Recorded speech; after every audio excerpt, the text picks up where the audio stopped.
नमस्कार दोस्तों, हिंदू धर्म में आप लोगों का बहुत बहुत स्वागत है। आज मैं आप लोगों को माँ अन्नपूर्णा की व्रत कथा सुनाऊंगी। एक समय की बात है, काशी निवासी धनंजय की पत्नी का नाम सुलक्षणा था। उसे अन्य सभी सुख प्राप्त थे, केवल निर्धनता ही उसके दुख का कारण थी। यह दुख उसे हर समय सताता था। एक दिन सुलक्षणा पति से बोली, स्वामी आप कुछ उद्यम करो तो काम चले। इस प्रकार कब तक काम चलेगा? सुलक्षणा की बात धनंजय के मन में बैठ गई और वह उसी दिन विश्वनाथ शंकर जी को प्रसन्न करने के लिए बैठ गया और कहने लगा, हे देवादिदेव विश्वेश्वर, मुझे पूजा पाठ कुछ आता नहीं है, केवल तुम्हारे भरोसे बैठा हूँ। इतनी विनती करके वह 2 दिन भूखा प्यासा बैठा रहा। यह देखकर भगवान शंकर ने उसके कान में अन्नपूर्णा अन्नपूर्णा अन्नपूर्णा इस प्रकार 3 बार कहा। यह कौन है, क्या कह गया? इसी सोच में धनंजय पड़ गया कि मंदिर से आते ब्राह्मणों को देख के पूछने लगा, पंडित जी अन्नपूर्णा कौन है? ब्राह्मणों ने कहा, तू अन्न छोड़े बैठा है, सो तुझे अन्न की ही बात सूझती है। जा घर जाकर अन्न ग्रहण कर। धनंजय घर गया, स्त्री से सारी बात कही। वह बोली, नाथ आप चिंता मत करो, स्वयं शंकर जी ने ये मंत्र दिया है तो वह स्वयं ही खुलासा करेंगे। आप फिर जाकर उनकी आराधना करो। धनंजय फिर जैसा का तैसा पूजा में बैठ गया। रात्रि में शंकर जी ने आज्ञा दी, कहा तू पूर्व दिशा में चला जा। वह अन्नपूर्णा का नाम जपता जाता और रास्ते में फल खाता, झरनों का पानी पीता जाता। इस प्रकार कितने ही दिनों तक चलता गया। वहां उसे चांदी सी चमकती वन की शोभा देखने में आई।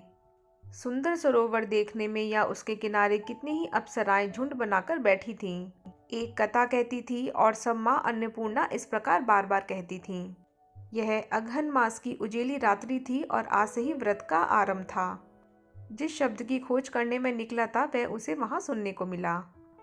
धनंजय ने उनके पास जाकर पूछा, हे देवियों आप ये क्या करती हो?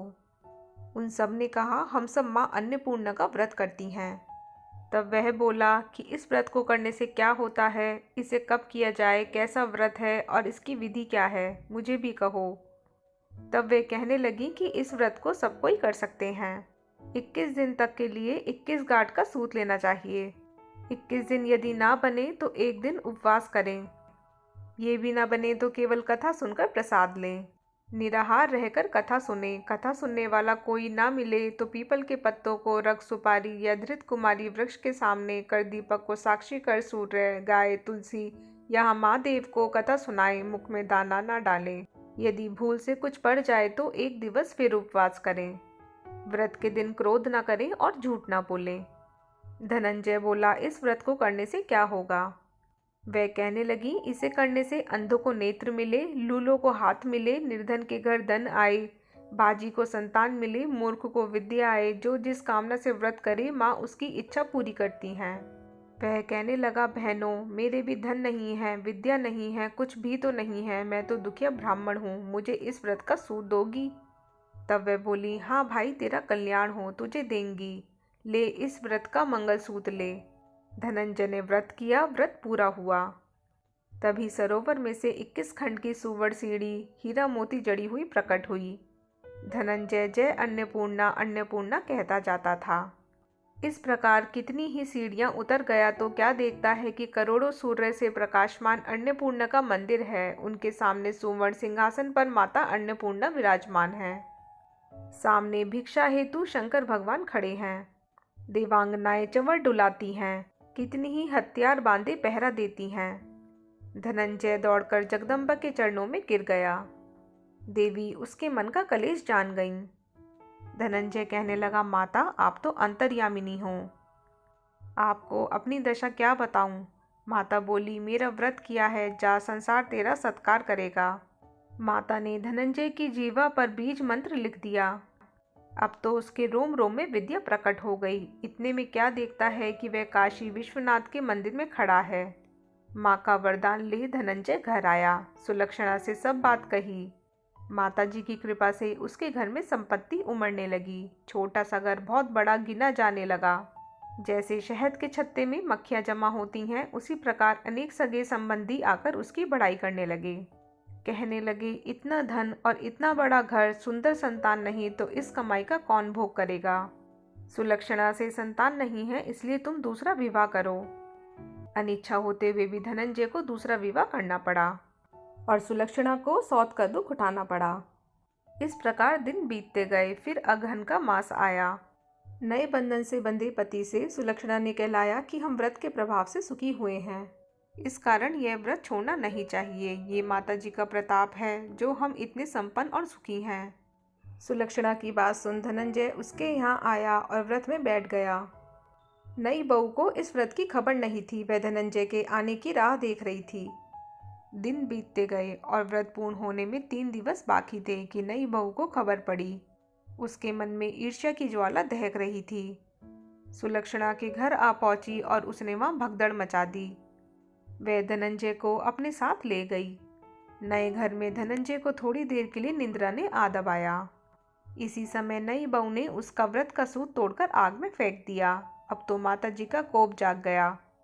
घर में अकस्मात आग लग गई। सब कुछ जलकर खाक हो गया। सुलक्षणा जान गई और पति को फिर अपने घर ले आई। नई बहू रूठकर पिता के घर जा बैठी। पति को परमेश्वर मानने वाली सुलक्षणा बोली, नाथ घबराना नहीं, माता जी की कृपा अलौकिक है। पुत्र को पुत्र हो जाता है पर माता कुमाता नहीं होती। अब आप श्रद्धा और भक्ति से आराधना शुरू करो, वो जरूर हमारा कल्याण करेंगी। धनंजय फिर माता के पीछे पड़ गया। वह वही सरोवर सीढ़ी प्रकट हुई जिसमें माँ अन्नपूर्णा कहकर वह उतर गया। वहां जा माता जी के चरणों में रुदन करने लगा। माता प्रसन्न हो बोली, यह मेरी स्वर्ण की मूर्ति ले, उसकी पूजा करना, तू फिर सुखी हो जाएगा। जा, तुझे मेरा आशीर्वाद है।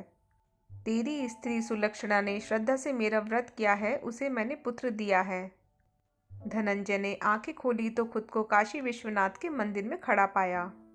वहां से फिर उसी प्रकार घर को आया। उधर सुलक्षणा के दिन चढ़े और महीना पूरा होते ही पुत्र का जन्म हुआ। गांव में आश्चर्य की लहर दौड़ गई। मानता आने लगा। इसी प्रकार उसी गांव के निसंतान सेठ के पुत्र होने पर उसने माता अन्नपूर्णा का मंदिर बनवा दिया। उसमें माता जी धूमधाम से पधारी, यज्ञ किया और धनंजय को मंदिर के आचार्य का पद दे दिया। जीविका के लिए मंदिर की दक्षिणा और रहने के लिए बड़ा सुंदर सा भवन दिया। धनंजय स्त्री पुत्र सहित वहां रहने लगा। माता जी के चढ़ावे में पूरी आमदनी होने लगी। उधर नई बहू के पिता के घर डाका पड़ा, सब लुट गया। वह भीख मांगकर पेट भरने लगे। सुलक्षणा ने यह सुना तो उन्हें बुला भेजा, अलग घर में रख लिया और उनके अन्न वस्त्र का प्रबंध कर दिया। धनंजय, सुलक्षणा और उसका पुत्र माता जी की कृपा से आनंद से रहने लगे। माता जी ने जैसे इनके भंडार भरे वैसे सब किसी के भंडार भरे। तो बोलो अन्नपूर्णा माता की जय। तो दोस्तों, अगर आप लोगों को मेरे ये वीडियो थोड़ा सा भी हेल्पफुल लगा हो तो इसे लाइक और शेयर करना ना भूलिएगा और मेरे चैनल को सब्सक्राइब ज़रूर कीजिएगा। धन्यवाद।